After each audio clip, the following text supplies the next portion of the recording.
Thank you, Donald, and good evening, everybody. I'm back in London, where I read the newspaper reports with a kind of sickening familiarity. It's the same again, isn't it? A total of 17 men and one woman have been convicted of or admitted to charges including rape, supplying drugs, inciting prostitution, after a series of trials at Newcastle Crown Court. These are underage, vulnerable young women who've been taken to parties in Newcastle, groomed with drugs before being raped and sexually abused.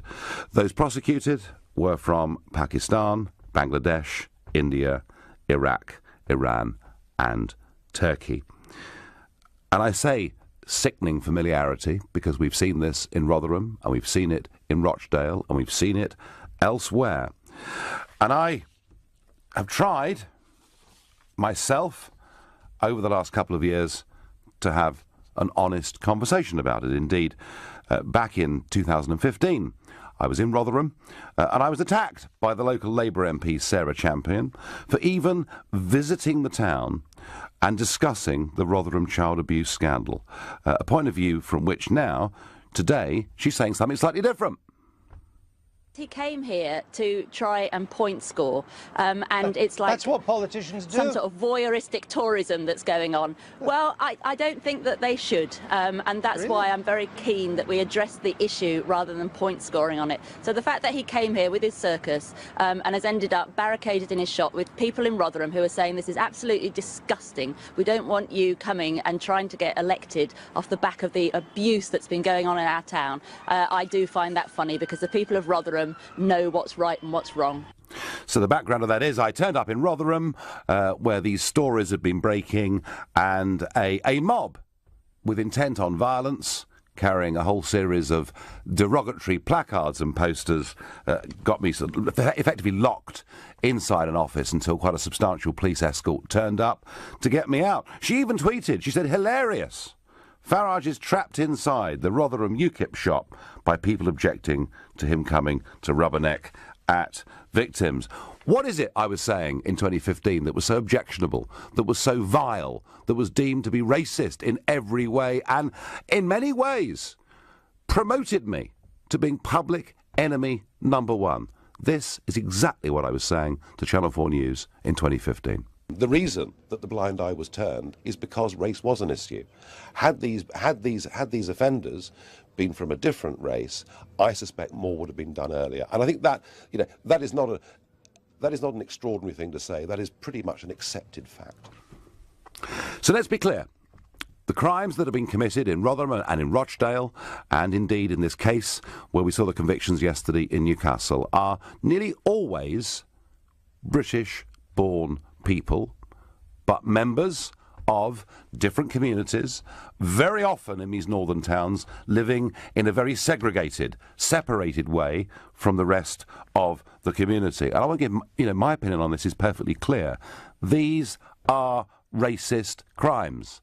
And it's been hidden for far too long in too many northern cities, and a lot of elected political figures throughout the north of England, in my view, bear a very heavy responsibility. But there's been a change of tone, and today Sarah Champion has completely changed course, I'm pleased to say. She makes it clear that predominantly these crimes, and I'm quoting her, not me, come from men who are part of the Pakistani community, and it's a pattern that we see over and over again. And even Sir Ken MacDonald, the former Director of Public Prosecutions, has said today we should now start to look at this as a series of racist crimes. Goodness me, it's taken us years to get to the point where we can even have an intelligent conversation about it. But, it's one thing to identify something ghastly that is going on. It's another, though, isn't it, to try to find a solution to it. And I want to know from you, what can be done? I mean, are there to be a whole series of more cases? Will we find that what we've learnt so far is just the tip of the iceberg? I don't know the answer to that, but I'm certainly concerned. And I particularly want to hear from LBC listeners who are members of those communities. What is the problem? Is it religion? Is it race? Is it to do with economics? Is it to do with the fact that actually in many of these northern cities, the Pakistani community are not actually getting jobs and earning money in the same way that others are? Or is it to do with drugs? Is drugs a major part of this? You know, whenever we've talked about the extremist Islamic attacks, I've made the point again and again that these young men who commit these atrocities, whether it's in Paris or London or Brussels, nearly always seem to be heavy substance abusers. So please, any of you from the Pakistani community, the subcontinent, the Middle East, any of you that have got knowledge on this, please call in, use an anonymous name by all means, but we need to try and get to the bottom of not just what the problem is, but what we do to solve it. The number to call is 0345 60 60 973. You can text me on 84850. You can tweet me on @LBC using the hashtag Farage and LBC. And of course, you can watch me on Facebook where I'm here live in London. And our first caller of the evening is Altamish, who is calling in from Stratford. Good evening, Altamish. Good evening. Thank you for having me on. So basically, I'm calling up to say that the way the media reports on this is extremely racist and Islamophobic. Because if you look at the statistic, statistically speaking, both rape and paedophilia is the highest in the Western world. The UK is number 5th, as in the 5th worst country in the world for rape, and the 4th worst country when it comes to paedophilia. So a rapist and a pedophile is more likely to look like you, Nigel Farage, than me. Me being a brown Muslim with a beard from a Pakistani background. Right, well, Altamish, it's all very interesting, but when I see these cases in Rochdale and Rotherham, and we see other smaller northern cities and now Newcastle, I'm sorry, Altamish, but if you look at, Rotherham particularly, which was on a massive scale, and you see that over 90% of the victims are white English girls from poor working class backgrounds, and that most of those convicted perpetrators, do come from the subcontinent or elsewhere. I mean, are you denying that? No, I'm not denying it. I'm not saying that Pakistanis or people from the Indian subcontinent don't do it. They do it.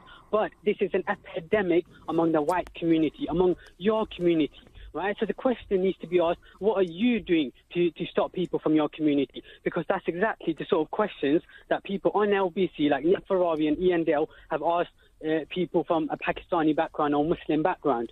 Well, Altamish, if we see... The media only reports it when Pakistanis do it, or Asians do it, or no, Muslims that's do it. Altamish. I'm sorry. Actually, the boot's on the other foot, and this is where Sarah Champion, at last, has caught up with the main party. She says people are too scared of being thought to be racist to delve in to what is going on in some of these northern towns and cities. And actually, it's our fear of racism, fear, or being called racist, our fear at a political level, our fear perhaps even at a police level that has meant we've gone far too gently on this. And Dennis McShane, who was the Labour MP for Rotherham for many, many years, basically said that. He said, look, it was all a bit awkward. It was all a bit too difficult. So, Altamish, do you, when you look at what happened in Newcastle yesterday, do you accept that these were racist crimes?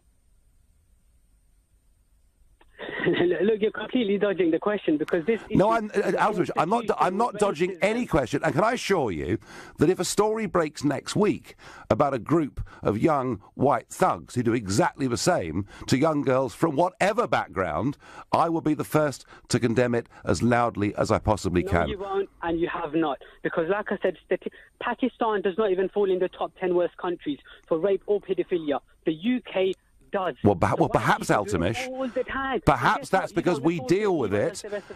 Perhaps that's because we deal with it, our police deal with it, and our courts deal with it. Perhaps that's, figures can look worse if you're actually dealing with a problem rather than ignoring it. Look, what has been said, Altamish, by some of the people who were convicted yesterday is they view these women as white trash. Surely that's a racist comment. Right, sure. So clearly you don't understand the gravity of what I'm saying. Maybe some of your other listeners don't. So let me make it explicitly clear. the way you are going about reporting this is as racist as the police catching a couple of black people stealing and then running headlines such as "Black people are thieves." What's wrong with black people? It's something in their culture. They don't understand our way of life. Okay. Because that's exactly the things that have been said about Pakistanis and Muslims at the back of this. So are you saying? More likely to do it. I mean, Sarah Champion, who, as I've explained to you in this programme, used to call me all the names under the sun for daring to even discuss this. Sarah Champion now says that, she makes it clear that she sees a problem in the Pakistani British-born community in this country. Are you saying to me that problem doesn't really exist? I am saying that problem is far bigger in the white community than it is in the Pakistani community. Altamish, you've given your point of view. If the evidence was there to back it up that there are gangs of white people doing this stuff, then I can assure you there would be no programme on LBC that would shy away from having that debate and condemning it in the strongest possible terms. I thank you for your point of view. I want to hear from you if you're part of the Bangladeshi, Indian, Iraqi, Iranian or Turkish communities also, because you too have been identified in this case. Come and tell me, is there a problem? Or is Altamish right? Actually, is the white population doing this on a huge industrial scale as well that simply isn't getting reported? We, for years, have not been having a sensible conversation about some of the appalling, disgusting abuses that have been taking place in our northern towns and cities. There have been people giving warnings. I said earlier that I was trying very hard to highlight this issue, only to receive abuse. But, Professor Alexis Jay did a report a couple of years ago onto what had happened in Rotherham, and he highlighted the fact that this was an ethnic issue. But he said within the town, the subject was taboo, and local people were probably equally as frightened of the violent tendencies of the perpetrators as the young women they were abusing. So we're talking about grooming gangs. We're talking about the targeting of young, vulnerable girls. We're talking about them being plied with alcohol, but perhaps more importantly, drugs. And whilst all this was going on, and whilst I was trying to actually have a debate about this issue in the north, something else happened in Rotherham that showed me just how completely skewed the priorities were of local politicians in the north of England. Because what happened was there were two people living in Rotherham, foster parents, professional foster carers, and it came to light that they were UKIP supporters. And as a result of this, the local council judged that UKIP was a racist party. They were worried as to how these people might treat young children who'd come from Eastern Europe, and the children were taken away from them, and this couple have never been put back on the foster carers register, despite for nearly 20 years having been seen to do a good job. The political priorities were all wrong. And yes, I said at the time that I believed that in places like Rotherham, the Labour Party did bear a very heavy responsibility. The priorities were all wrong. Just because you support UKIP, you can no longer be a foster parent. And yet, in that one town, 1,400 young girls were abused. So there is a problem. I want to know what that problem is.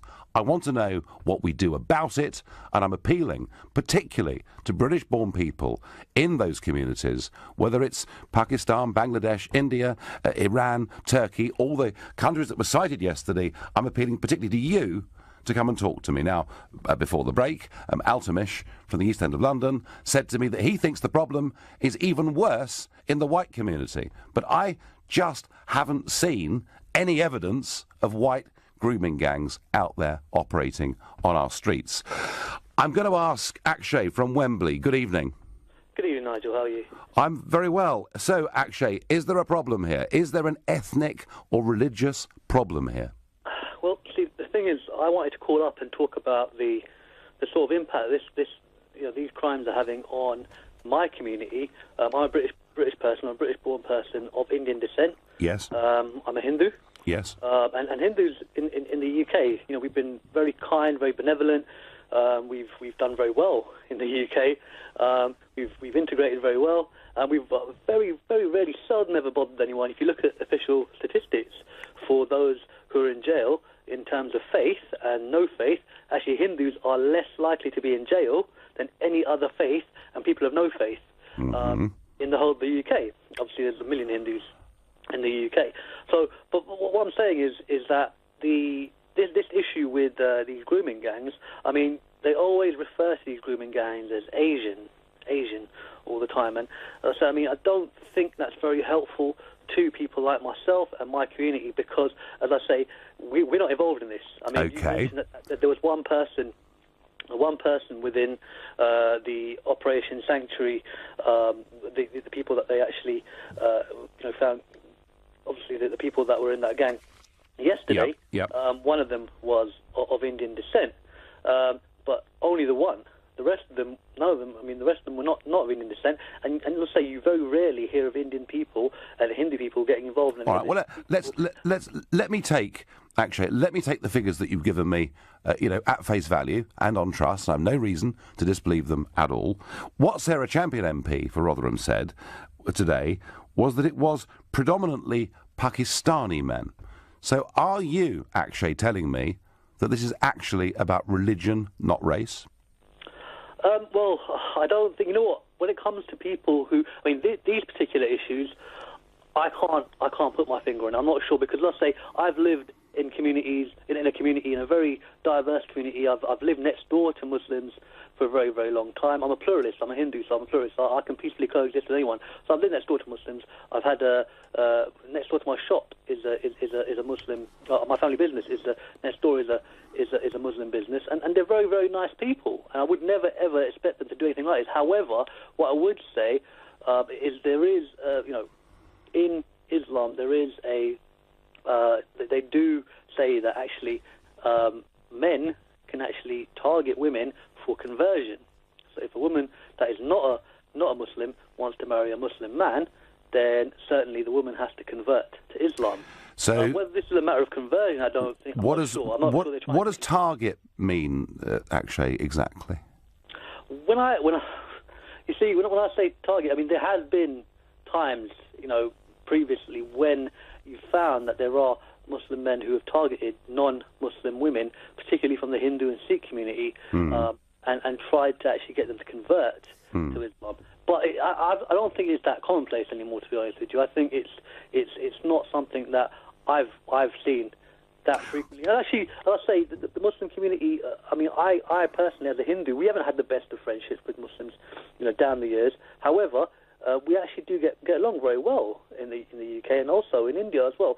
And so what I'm saying is that actually calling these people Asian is not helpful because you're tarring us with the same brush. Okay, Akshay, you make the point that if I or a news report talks about people from an Asian origin, Akshay's point is that we're putting Hindus into this boat, and he says it's totally unfair. They're the most peaceful, law-abiding group in this country. And I don't know the figures off the top of my head, but I suspect he's probably right. Raheem from Watford, good evening. Oh, hello, Nigel. I'm a first-time caller. Welcome. And thank you. Now, I have been a child protection social worker for over 25 years. Right. That's all I've ever dealt with is child protection, and I've dealt with hundreds of these kind of cases. I have placed children, girls in foster cares throughout the country because foster placements quickly break down.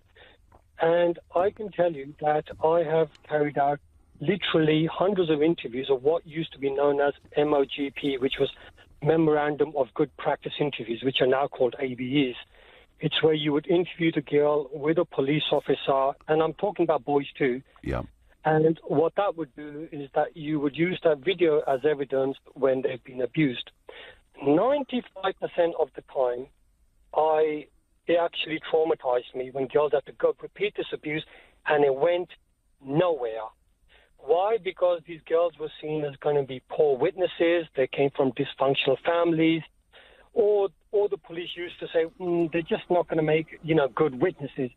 So what's happened over the decades? It's emboldened people who were involved in this abuse are seen as this crime is actually a crime which is impossible to enforce, i.e. we're not going to get prosecuted. Now, the authorities are dealing with it. I mean, I can give you examples of where girls were going missing from foster placements, and all the police used to say, well, just record the number plates and the way, these men looked, and that was it. Nothing else happened. Raheem, were the police... Let me just ask you a question, Raheem, because if we think about relations between different communities in this country, and I mean, I'm old enough to remember the Brixton riots back in 1981, and one of the arguments put is that it was the police's behaviour towards certain communities that had led to that unrest, and the police are always fearful of being accused of being racist. Do you think, in the cases that you saw, that the arguments the police were using about these girls perhaps being poor witnesses, actually what it was really about is the police were scared of going after some of these communities for fear the argument they were a racist organisation would be put?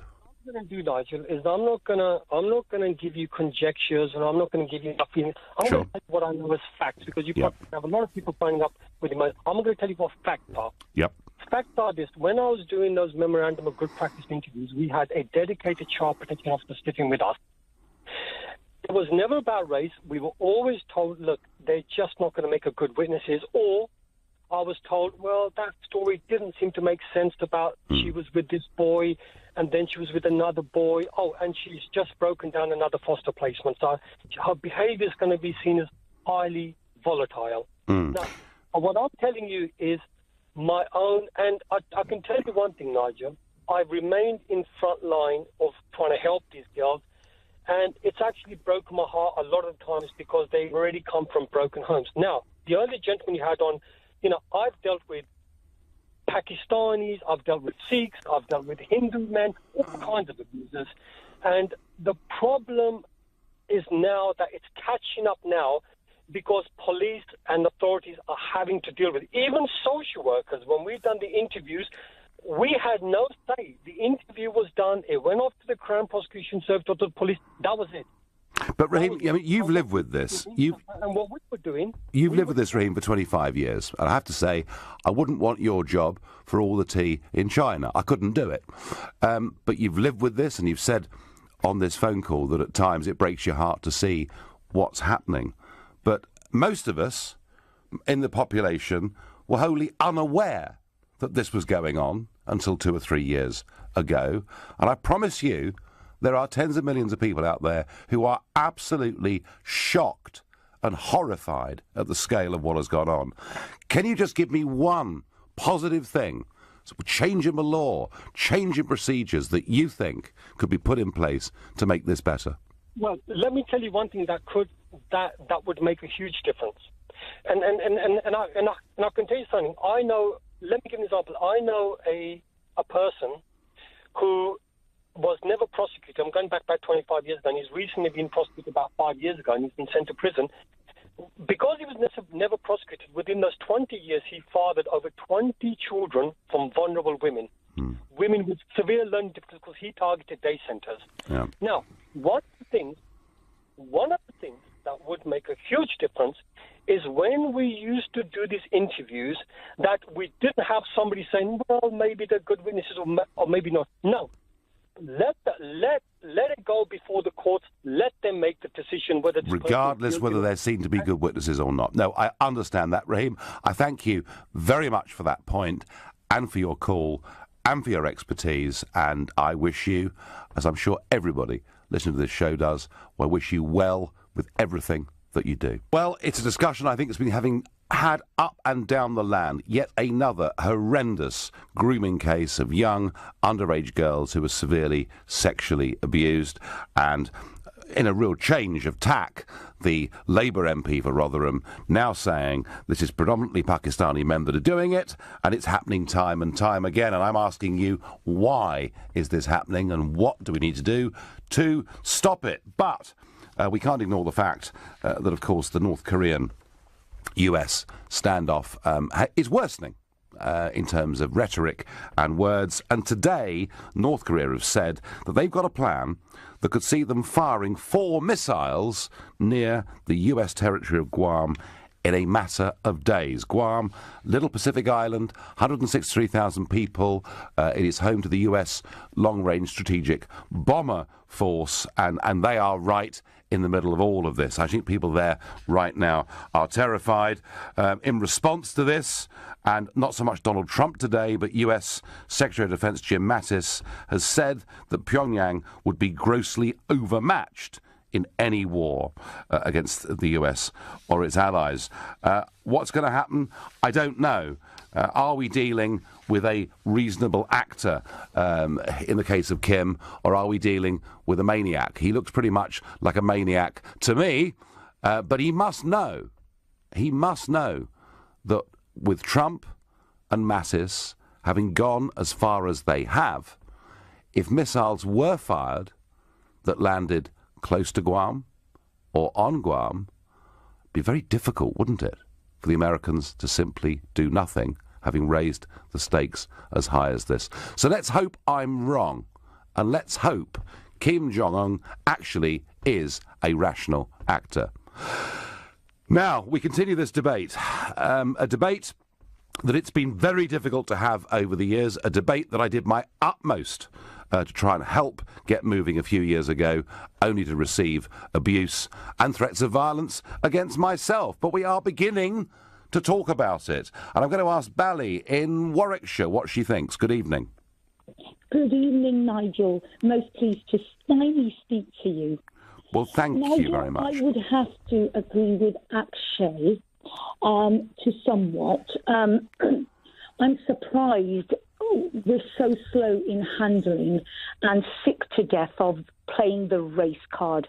I am not Pakistan. I am Indian. Yep.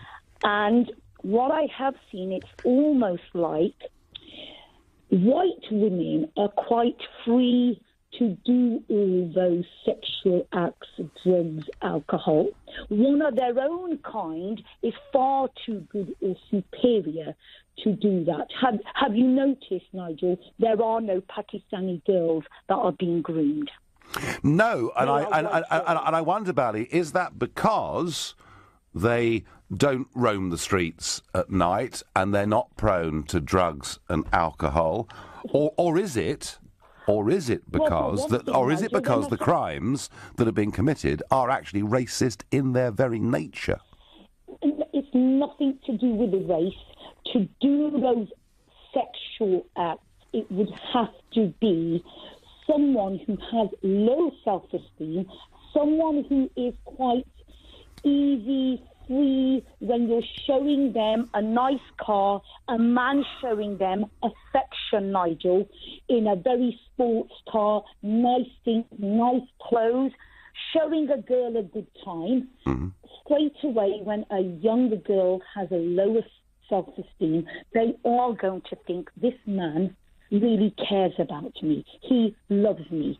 Once they got that confidence, that's when they're passing around. I mean, that's exactly the tactic that is used. Of white women is almost like quite low. Our Asian women are far too superior to do. Superior? Therefore, so hang on, Bally. Are you actually saying to me that Asian girls are superior to white girls? Is that what you're saying? No, absolutely not. This is what they're thinking, Nigel. Right. And this is where you're seeing majority of the girls being groomed in white. Yeah. I am myself sick to death. When is this country going to stop walking on eggshells? We can't say this because Pakistani, it's the race card. No.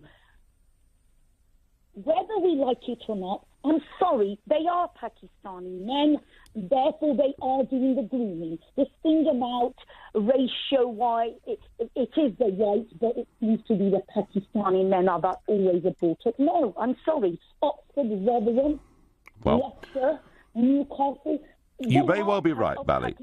You may well be right in saying that there are white working-class girls coming from broken homes and poor backgrounds who have loose morals and are tempted by drugs and alcohol, and you may very well be right in saying those things. However, none of that excuses the targeting, the grooming and the crimes. I get on Twitter.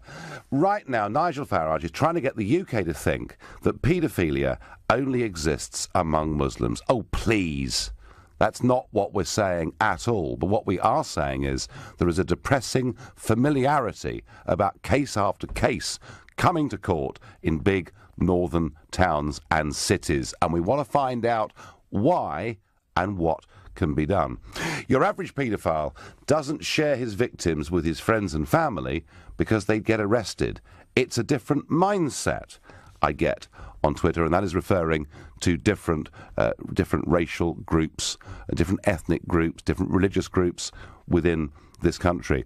If an 18-strong white British paedophile rape gang were convicted, it would be the top news item for the BBC for weeks, I get.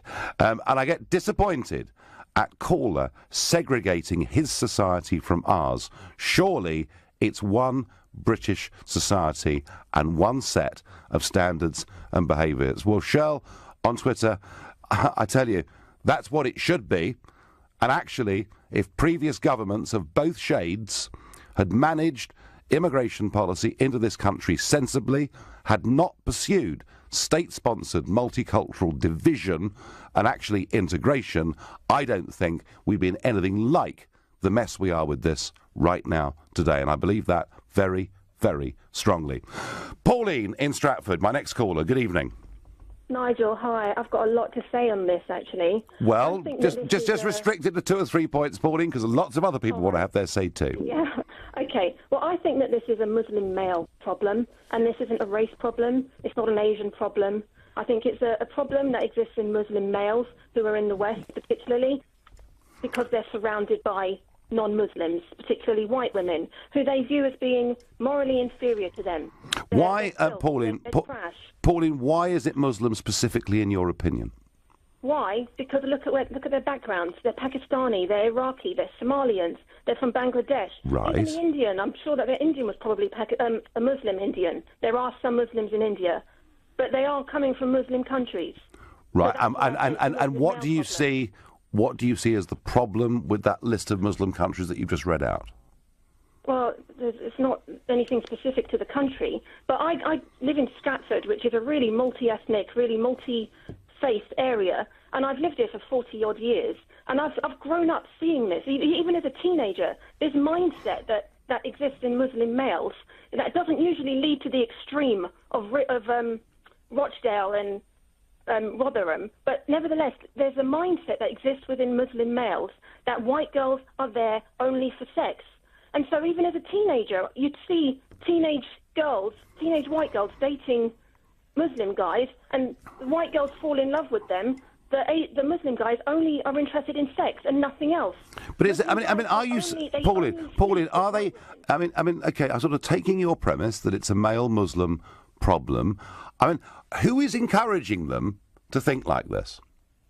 They don't need the encouragement. I mean, they're living in the West. They're surrounded by Western TV. That's all. It's focusing on white women wearing skimpy clothes. They only have to walk out on the street and they see women who are not covered up. Not to mention pornography, magazines, music videos. Everything is all about sexualizing women. And in the West, we've come to accept this. This is the norm now.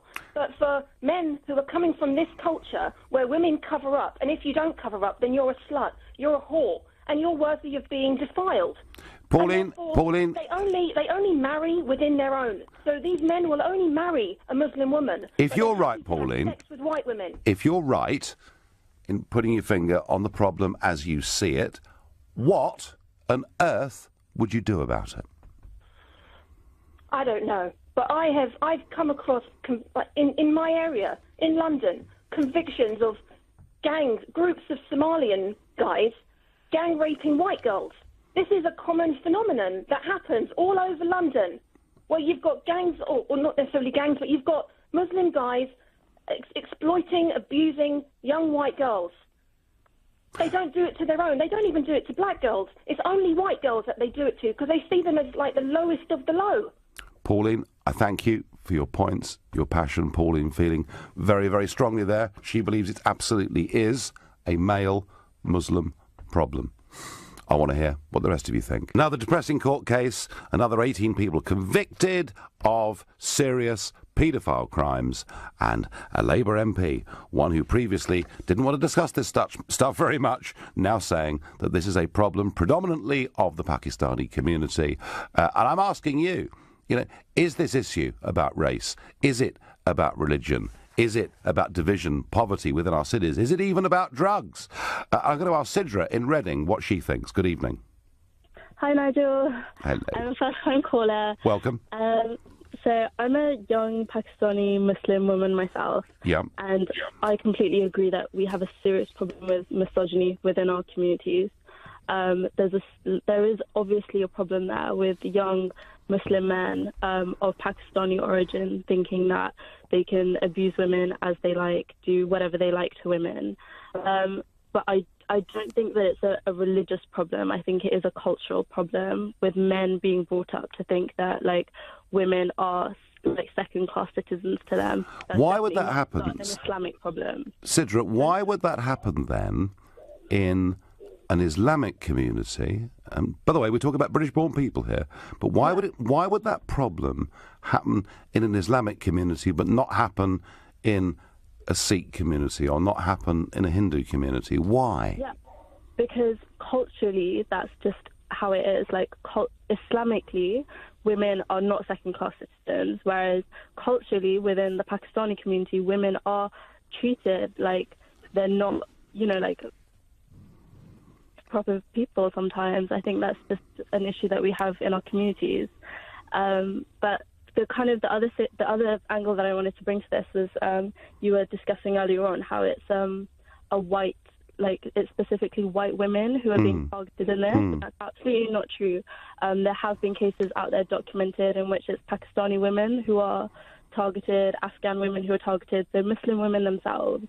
And I think that's down to the fact that it's not just like white girls or black girls or Asian girls or whatever. It's vulnerable girls in general, and I think that's an important distinction to make. It's not a race issue. It's not Pakistani men hate white women. It's these men are misogynistic. Well, they don't like women in general. This is how they treat women, and those women happen to be vulnerable women. Well, I mean, I do understand the point about vulnerability, Sidra, but it was pretty clear from some of the evidence that was presented in Newcastle court that actually there were quotes like, these women are white trash. I do genuinely think that with the convictions you got yesterday, that most of what happened in Newcastle, I think, was outright racist in its nature. See, what I think is that that's just how men perceive white women to be in that way, because that white women are more likely, young white girls are more likely to not be held accountable by their parents. They're not. Yes, I understand that. Yeah, so that's kind of a cultural. Doesn't make them guilty though, does it? It doesn't make them guilty. No. I think it makes the parents guilty. I think it makes white culture in general should be accountable for the fact that you have young girls who are being allowed out at 11, 12, midnight when they're only 13, 14 years old, therefore being put in a situation where there's going to be people who are going to take advantage of them. And as a parent and as a responsible adult who a child is under your guardianship, you should not be allowing something like that. That's not something that would ever be allowed in the Asian community. I think that's why these men specifically don't go out there. We've had a couple of phone calls. We've had a couple of calls on that point. Cedric, you've expressed your own frustration, disappointment, upset at the misogyny that exists within your own community. Do you feel any grounds for optimism that this might get better? I think now that the conversation's been opened up and people are starting to finally see it and accept it and be open to dialogue, I think that there's room for, moving this forward and coming to solutions. But I think that's the first step in any issue like this, kind of owning it and accepting it and saying, yes, we do have a problem within our communities. Let's figure out what the problem is. Let's figure out why it's there, because this isn't a conversation that we've been having. So, for you to ask time to have it then, isn't it? What it is. Yeah, it's time to have it. Everyone being open and having that transparency and just wanting to talk about these things. Sidra, thank you very much for your call and some very brave comments that you've made there. On Facebook, Dennis says, politicians have caused this. They are to blame. Sweeping it under the carpet, they are keeping very quiet about it. Well, Dennis, they were keeping very quiet about it, or abusing those who wanted to try and talk about it. At least today was something of a conversation going on. Glenn says, Nigel, the problem is communities don't integrate with any other religion except their own. That is the problem. And Sue says, in some cultures, women are seen as the lowest of the low. The women are treated appallingly. These women are too afraid to even come forward. Ironically, if they did, it might help bring about even more prosecutions. And yeah, I mean, that was the point that I had a sort of bit of a set to with Altamish, my first caller today. He said that sexual crime is far worse in Britain than it is virtually anywhere else in the world. I don't believe that. I just think that we're better at actually reporting it, prosecuting it, and dealing with it than many other parts of the world. Ramon from Chingford, good evening. Good evening, Nigel. Nice to speak to you. Good to speak to you. Now, so what's the problem? What's the problem and what are we going to do about it? With your previous caller, I agreed with most of what he said, but I think it's a bit of both. I think it not only is it culturally, it's also religious. I think it's, you can't just say it's Pakistani. I'm British born. My parents are from Bangladesh. Yeah. I can't just say Bangladeshi. It's a bit, I think religion has to come into it. Religion and your cultural background has to come into it. So your previous caller said that, yes, in a lot of households in Bangladeshi, Pakistani communities, and I grew up in the 70s, so I've met many people from those communities, women are seen as second-class citizens. It could be because they're seen as a burden term, because they've got to get married off, and the sons and the men in the family are held higher than them. And if you're growing up in a household where you are seen higher as your elder sister, younger sister, then you grow up thinking that you feel superior, and that you will hear comments that, oh, white people are this and white people are that, and then if you grow up. I've lost you. He was in full flight there, and it was very interesting, and I've lost him. My last caller, Suhail from Bushy. You've got 45 seconds, Suhail, to make your point. Very simply, I think there is a problem. There is an element of, it's certainly cultural, but there is culture that extends from religion. It's not the religion itself. You have culture, and then you have the culture that is inherited through the religion. I think that's it's a mixture of the two.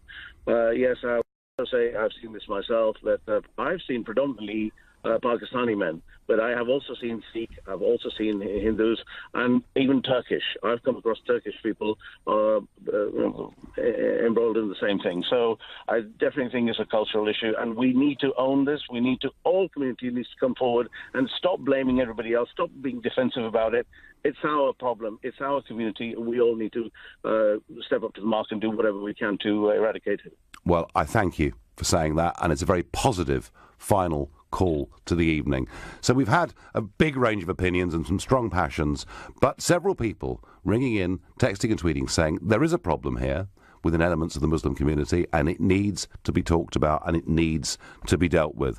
All I can say as a final thought on this is at least we're beginning to talk about it after years and years of it simply being brushed under the carpet, and that was wholly unacceptable, and there are many in our political lives to blame for the awful things that have happened to so many of these young women up and down our towns in the north of England. Now, I said earlier that President Trump had gone quiet on North Korea when I spoke too soon. The US president has just said that his warnings to North Korea have maybe not been tough enough. As tensions between the two countries escalate, Trump has been criticised for threatening to unleash fire and fury if Pyongyang puts America at risk. But now he's added that the secretive state needs to get its act together or it will be in trouble like few nations have ever seen. And remember, I did that interview yesterday with his speechwriter, Stephen Miller. You can go to lbc.co.uk and see what he was saying.